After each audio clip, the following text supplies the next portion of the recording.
mention that. So, I've seen patients that, had kidney stones. Painful, painful, painful experience I've seen. So, are some of the patients that you see experiencing that? Because I mean, and they tell me it's the worst pain that Yeah. they've ever experienced. How uh, does that relate? What's that far as People kidneys? people having kidney stones from different Well, levels of honestly, I can't okay sincerely answer that yeah question okay concerning okay the okay kidney stones right because right right that's not my range of sure focus. sure sure sure okay okay Um, but what I can tell you is that that could be a possible contributor mm-hmm mm-hmm to kidney disease if mm, you have multiple or you keep having reoccurrence of kidney stones. mm. I'm sure in the long run that can have Yeah, some definitely. damage, especially by the kidney stones coming through uh, the urethras that Right, come right, right, down right. to Yeah, the bladder. right, right, right, So right.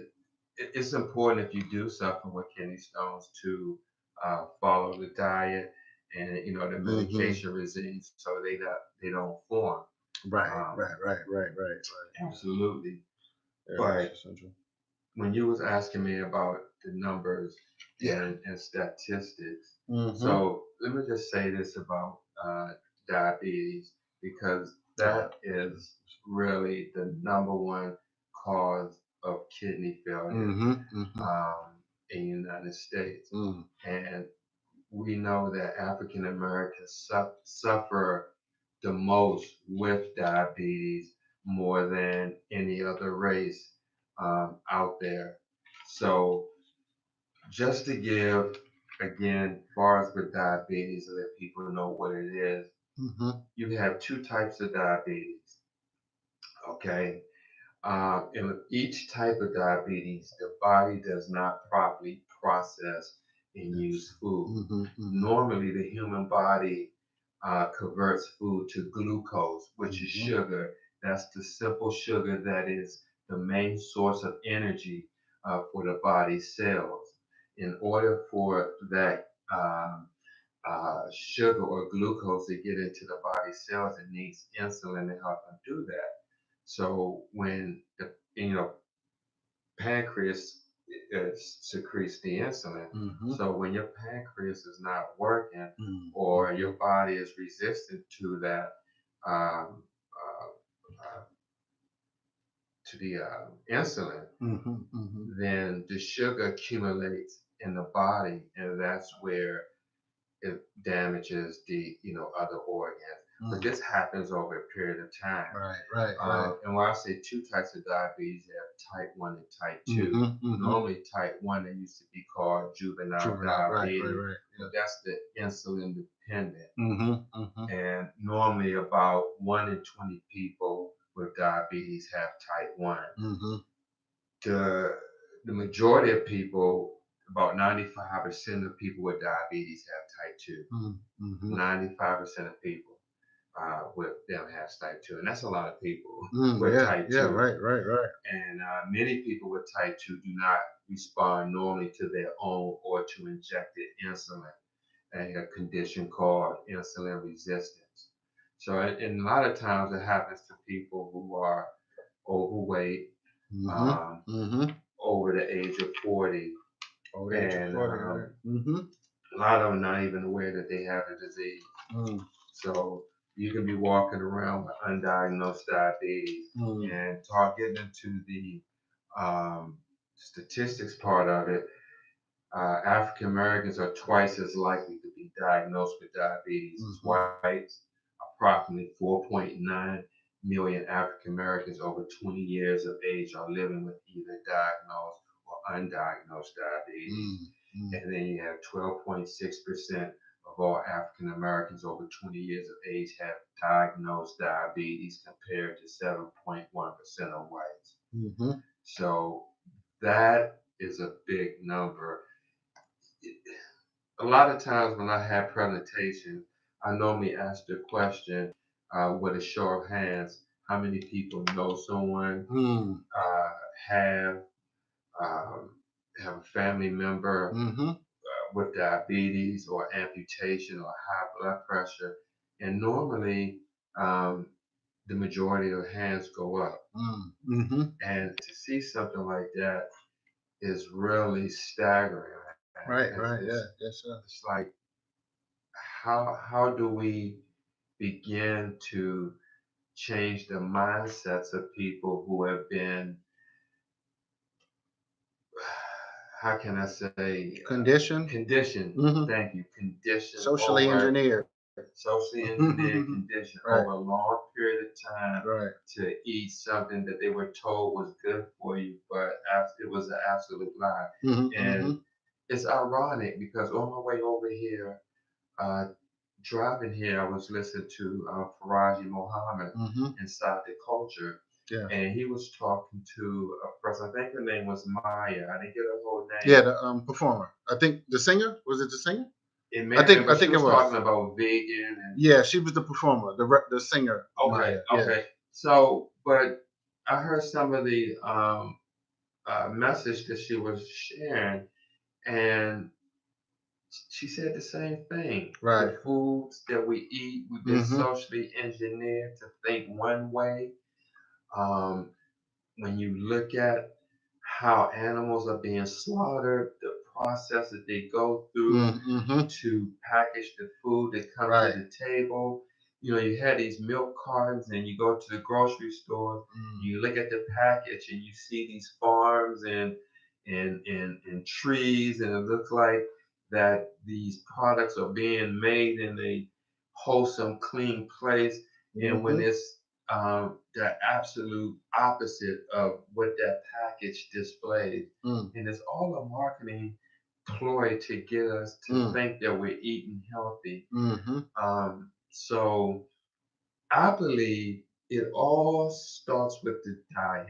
Mm. Yes, sir. It Yes, sir. all starts with that Mm-hmm. because why would a whole, now don't get me wrong, Haki, whites do suffer from diabetes and hypertension, but when you talk about African Americans and the high rates of diabetes and Mm. hypertension, it's mainly from the diet. Mm-hmm. The Mm-hmm. majority of what we've eaten over the years, high sodium food, Mm. processed food, foods high in carbohydrates, Mm-hmm. foods high in fats, Mm. saturated fats, and then you have a lot of individuals that live in food deserts, and that's Yeah. how Yeah. all this Yeah. is connected. Yes, sir. Yes, sir. You have diabetes Mm-hmm. plus hypertension Mm-hmm. plus the food desert. Yeah. The equation equals kidney failure. Yes, sir. Yes, sir. And Yes, sir. not everybody who goes along that formula is going to get kidney failure. Mm-hmm. However, The but probabilities. there is a high chance that Mm-hmm. if you in that equation, you're going to have kidney failure and be on Right. dialysis. Right. Right. And Right. there's no shortage of kidney clinics in the United States. There are over 6,500 Mm.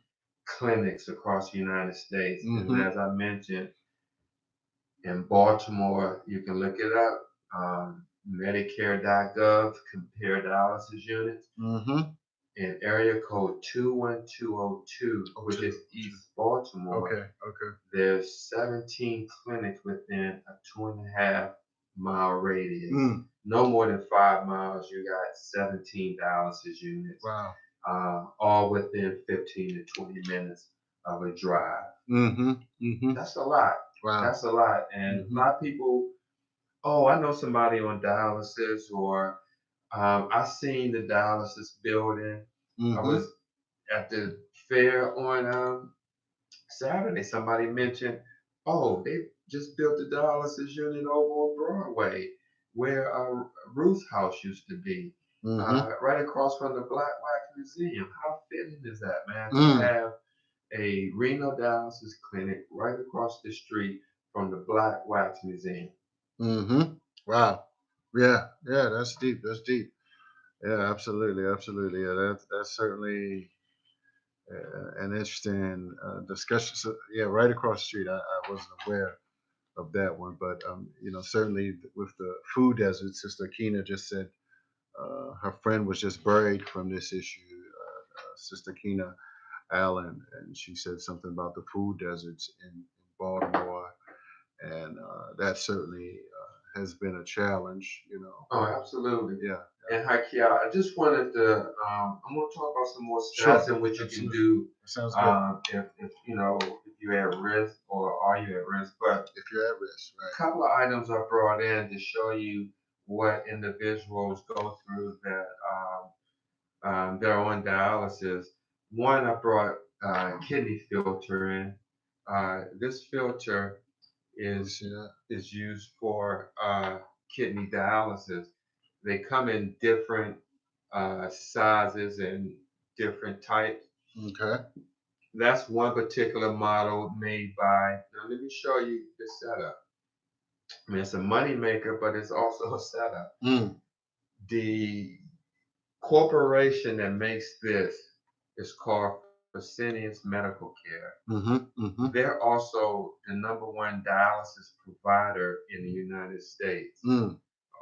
Okay. Mm-hmm. They also make kidney dialysis machines and other medical products as well. But their main bulk of the business is the kidney dialysis business. Mm-hmm. Well, they sell to their number two competitor, which is DaVita. Mm. DaVita buys Fresenius dialysis machines. They may use their filters. So it's all a big business. Mm. And then another item I brought in is the dialysis needle Oh yeah. that Yeah. is used. Mm-hmm. This is a 15 gauge needle 15. Okay. that two of these needles are stuck in the All right. patient's Yeah. arm or leg, wherever the dialysis access in to Mm-hmm. gain access to the blood. Mm-hmm. And the reason why I say it's two needles because one goes in the arterial side and one goes in the venous side. Right. And the arterial blood is coming out and it's going through the machine. Kind of filtering. It filters Mm-hmm. what the kidneys would do when I mentioned um, uh, uh, makes urine and, Mm-hmm. and filters out the waste. Right. That's the same thing that this kidney is doing. It's Mm. pulling off waste and extra water that's in the blood, Mm. and it's going down the drain. It's a continuous cycle, Mm-hmm. anywhere from 3 to 4 hours. Wow. Another item which individuals have to deal with is the subclavian catheter. Mm-hmm. Mm-hmm. Now, this catheter goes into individuals who may go to the hospital and they just found out that they had kidney disease and they said we need to do emergency dialysis. Oh, okay. So Okay. because they don't have a permanent access yet, Yes. the doctors will put this right here in the neck on either side into the subclavian vein. Okay.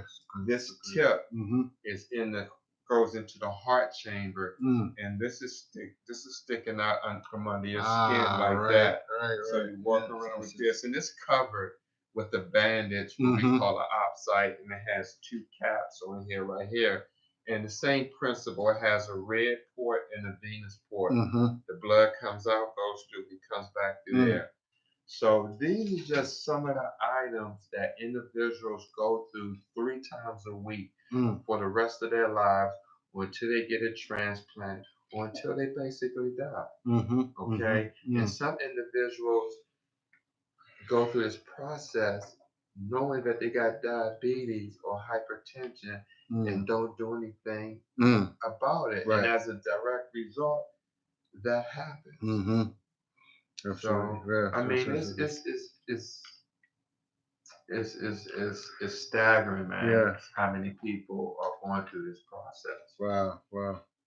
Yeah, that's really a serious challenge, that we have. So in terms of if you have anything else, Well, I just wanted to share, the risk factors. Risk factors. Risk factors. Now, these are some of the risk factors if you, excuse me, if you're 45 years or older, Mm-hmm. if you're overweight, Mm-hmm. African American, Asian American, or Pacific Islander, American Indian, you have a parent, brother, or sister with diabetes, you have high blood pressure, high cholesterol, Mm. and you're physically active less than 3 times per week. Mm-hmm. That puts you at great risk for Mm-hmm. type 2 diabetes. Mm. And if you fall into that category, I highly suggest that you go see your primary care provider, Mm-hmm. get a checkup, just a Right. basic physical checkup. And your cholesterol check Absolutely. as well. High cholesterol, that was Yeah. one of the risk factors. Right. Yeah, I'm getting ready to get another one. I mean, mine was good. It was good, but I know that I want to stay on top of that as well. Because Absolutely. I'm in that close deadline, on something. So I knew that I needed to watch all of those things. So, Right. so I mean, I paid attention to hypertension, obviously, but now that's I think Friday I'm going to get my cholesterol and my vitamin D as well. Yeah, Because that's I had the another blood thing. work, but if you go ahead and I'll mention about the vitamin D. So No, but obese. Hmm. what people can do to control or prevent diabetes, it definitely requires effort every day to eat healthy foods, be physically active, and if you do have diabetes, take diabetes medicine as prescribed. Hmm. However, that's almost a contradictory to um, what I believe. Hmm. Hmm. I mean, take the medicine, but at the same time, Right. you want to get off the medicine Right. because Right. continue to take the medicine, Hmm. you're basically getting the pharmaceutical company and everybody else rich. You're going back seeing the doctor to get it checked out. Hmm. He may or may not be giving you other alternatives, or just like millions of other people, they're calling in the prescription for you to get refills for your metformin or Mm. any other diabetic medication you may be on. Well, we need a prescription of healthy eating, Mm. you know, being physically active Right. and reducing your cholesterol level Mm. and just being proactive. That's all it takes. But I understand that the argument of some people will be happen overnight, or they have other they have to do, but nothing is more important than Right. you can't do anything else Mhm. for us to take care of our bodies. Right. Even